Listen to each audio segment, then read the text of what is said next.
Everybody, what is up? So today we're going to be talking on the reboot of the channel, The Beautiful Ones Bleed by Ashley Gray. So what is The Beautiful Ones about? Beautiful Ones Bleed is essentially three stories that Ashley has written, and the first one is called The Lottery. Now, after I read The Lottery through twice, and there's a reason I'll get to here in a moment about that, I messaged Ashley saying, hey, this is rare for me. I'd like to know the lore behind the story. And she says other people wanted to know that as well. The lottery focuses on a young lady named Alex and her friend Maria, who are at this festival for the lottery drawing. If your family wins, each the parents get, excuse me, $500 per child. And so Alex has always felt like the lottery is kind of rigged in a way. And, you don't know, based off of my read through, it feels like it might be. In addition, as she's looking around the festivities, she has this weird picture in her mind of food being poisoned. It's not really a spoiler, so, giving a spoiler would be giving away the ending. And while she's looking around, there's stuff you read that's going through her mind, and you're going, what the is this about? So during my reading of it, I had to read it twice because of the ending and part of how the lottery um, ends after everything's done. In a way, Alex is going and thinking, she wants people to rise up and stop the lottery. And I'm going, okay, why? And then I see how, the story ends. And I'm going, ew, that makes sense. Yeah. And it also makes sense as to why, there's stuff that she pictures in her head that she does that she talks about, including um, basically, I don't want to put it without a spoiler. She looks at a kid and she has this, this thought that goes through her mind. I'm like, this is kind of weird. And then as everything winds down and you see who wins and why she doesn't like this lottery system, I'm sitting there going, okay, I don't see anything wrong yet. And then you read the ending and you're like, ew, why has this been going on? How, it seems like it's going on in other places as well. And I'm going, dang. So is it really one that I would recommend, first of all, reading through twice? Yes, because there's a chance that if you don't pay attention to all the clues in the story, you may not get the ending. If you do follow the clues, then you don't need the second ending. One of my helpers left. Don't know if you saw that on camera. She always likes to help when I'm filming, or one of the other ones do. So, yeah, read it. And is like, wow. So we're going to move right along to the next one, Hidden Kindness. Hidden Kindness follows two characters, Eli and Sunny. Sunny is primarily the narrator in the story, and she's visiting her friend Eli for lunch. And Eli is mute, but they said that he's a selective mute, which just means he can talk, but he doesn't. There's something about that, and I think I messaged Ashley about it. I don't remember. I kind of wondering why that is, but you never know. So as everything's going through this lunch, Sunny's thinking about her past experiences with Eli. They've known each other since school and how she's felt about it. But she's never known how he feels about her.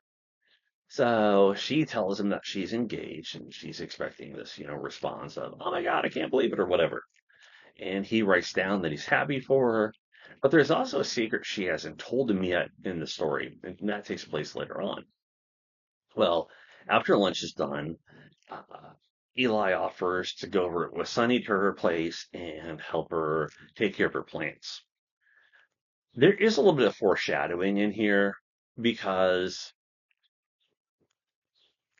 Sunny sees Eli gets back to the house, watering the plants, and she sees that one of her patch of flowers. I can never hear the name right, so I can't pronounce it. Sorry. One of her flower beds, dying.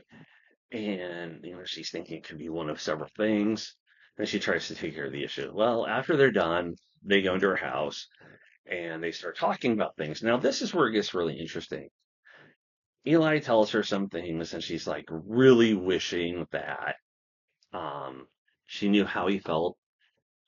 But it's where things start getting a little.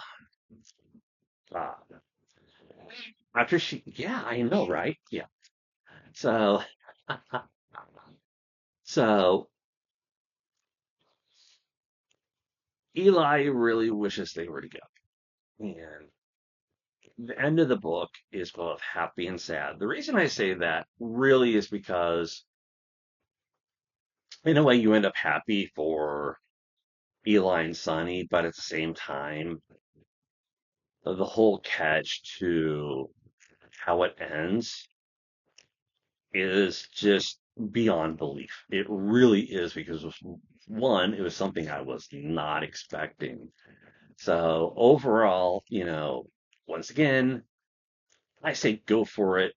You only need really once through, but if you need to, you may, you can go back and read certain parts of it, which may help.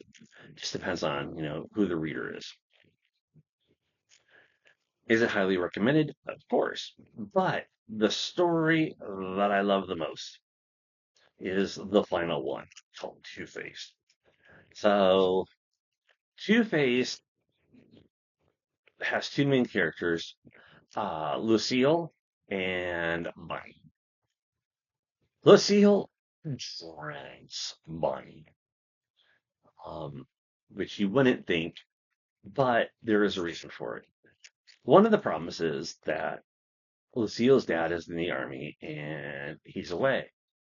So she's staying with her mom, and her mom's always like, why are you doing this stuff? Why are you doing that? She's like, it's so and so, and her mom's just like, oh, she's 7, so it's like an imaginary friend.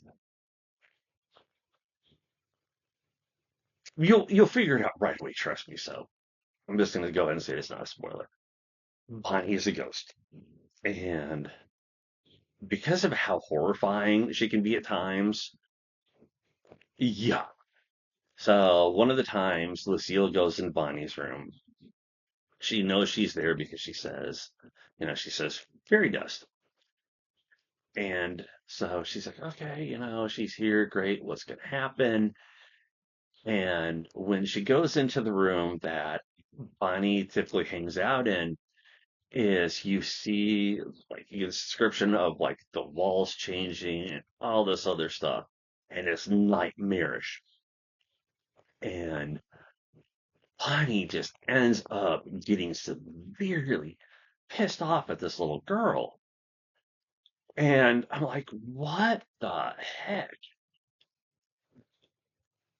And the reason it's called Two-Faced is Ani has this second face that she only shows at night. And when you read the description of what her face looks like, you're going, what the Sam is heck is going on here? Why does her face look like this? And, you know, Lucille's mom calls her down for dinner. She had made one of her favorite spaghetti. And as she's eating the spaghetti, Lucille has this picture, everything in her head about, first of all, what Bonnie's looking like right now. In addition, like she uses the food to describe everything. Like she can't eat it. Her mom gets, ticked off at her because she doesn't want her wasting food. She's like, wait till your father gets back, type of thing. And so there is a reason why Bonnie, during part of the time, stays in this one room. And so you do see it, but you're kind of like going, what's going on here? because you're never sure. And there's another character mentioned by the name of Jason. And you're thinking, you find out that, this room that she's in, where Bonnie is hiding, um, Bonnie talks about a baby. So she's like, oh, maybe it's the baby's name and all this other stuff. Well, Lucille does see a letter that she asked her mom about. Her mom's like, you don't need to worry about that. She's like, okay. So weird crap starts happening. And eventually, Lucille's mom is going, you weren't kidding, were you? And so, not to give things away, the ending and what happens is I'm going, my jaw literally dropped when I found out why Bonnie's in the house, why she has these two faces that she shows during the day and the night, and how you piece everything together. But more importantly, how the story ends. And just to let you know, this is actually the longest of the two because there's such a setup, such an interesting, description of how the house even the house reacts to things. Sorry, I should have mentioned that before. And you're going, this can't be true. Maybe this really is in the girl's imagination. But for a 7-year-old to imagine such horrible things, you're like, is she really this Stephen King? Makes you wonder. So, yeah. And when I had messaged Ashley, I'm like, I gotta know with the way the story ends, how does everything go? Because Ashley gets, sorry, why did I say Ashley again? I'm sorry. I'm thinking like messaging her and then I go say, why does Lucille, you know, get so terrified? Why doesn't her mom,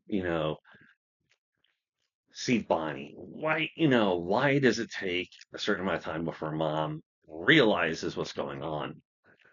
But ultimately, it's kind of one of those stories in the long run that, and nothing surprises me with horror novels, first of all. There are some that catch me off guard, but I'm like, this can't be true. I'm like, if this happened? Um, so yeah. And part of me wonders if the reason why Lucille saw Bonnie is that within the paranormal community, I've seen this talked about before. Children have an ability to see things that adults wouldn't. I'm going, okay, maybe this is the reason why, because she's a kid. That was makes her so influential to seeing things.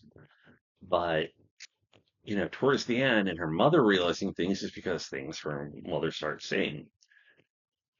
This is the story, and I'm going to be honest. This is the story that I recommend people to read the most because it is so engrossing.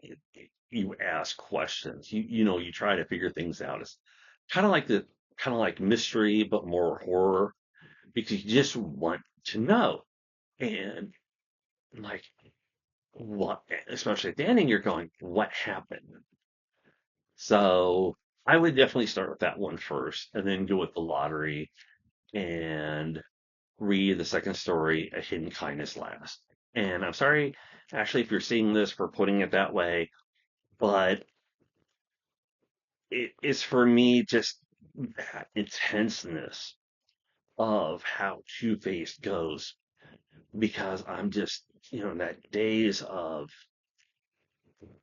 when you read a story going, okay, what's going on? Like, and I know I've said it before, but it's definitely there. So, yes, once again, that is Ashley Gray's The Beautiful Ones Bleed. And I will have more coming up.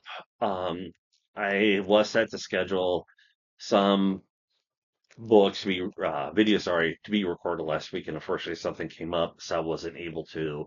Um, So we'll have things on a regular basis about every Saturday and Sunday. And um, yeah, that's it. I'll talk to y'all later. Thank you, Ashley, for your book. I highly recommend it. Talk to y'all later. Take care. Bye.